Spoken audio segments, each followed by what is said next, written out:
Assalamualaikum warahmatullahi wabarakatuh.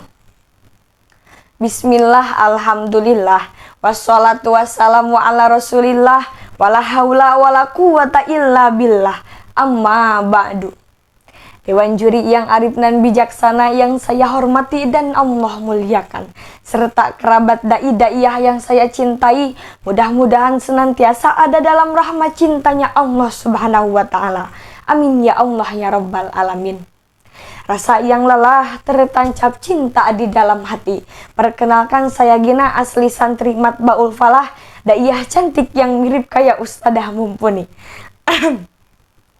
Insya Allah pada kesempatan kali ini saya akan menyampaikan materi dengan tema upaya membentuk generasi Qurani. Saudaraku, berbicara masalah Al-Quran. Al-Quran merupakan kitab petunjuk dan pedoman bagi orang-orang yang beriman. Orang yang hidup dengan Al-Quran akan Allah datangkan kedamaian. Orang yang hidup dengan Al-Quran akan Allah sertakan keselamatan. Dan orang yang hidup dengan Al-Quran akan Allah turunkan secara istiqomah kebahagiaan.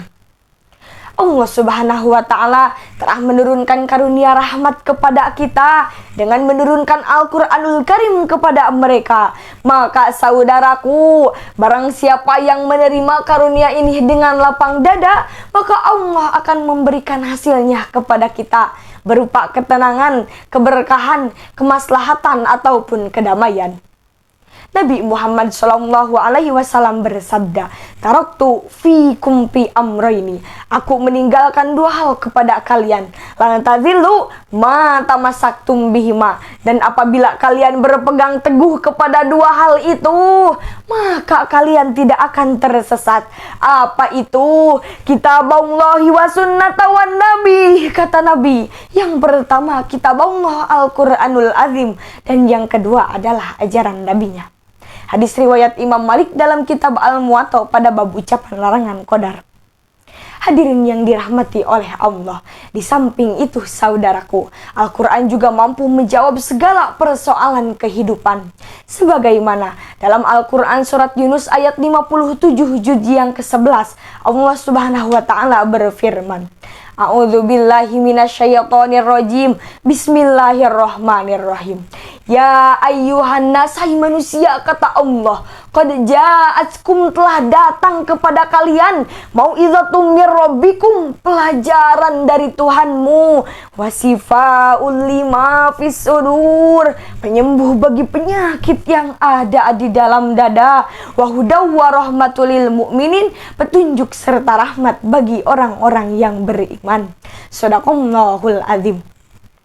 Di dalam kitab tafsir Al-Marogi juz yang ke-11 halaman 237 sampai 238, karangan Asy-Syaikh Al-Imam Mustafa bin Muhammad Ibnu Abdul Mu'in Al-Marogi mengatakan, ayat ini menegaskan Allah menjadikan Al-Quran sebagai nasihat, Allah menjadikan Al-Quran sebagai obat, sebagai rahmat, dan juga sebagai petunjuk bagi orang-orang yang beriman, yang menjadikan Al-Quran sebagai penolong dalam hidupnya.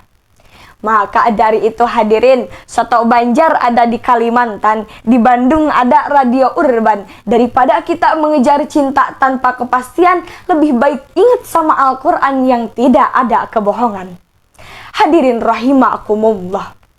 Kenapa baginda Rasulullah SAW ketika hidup Madinah dan Mekah bisa makmur?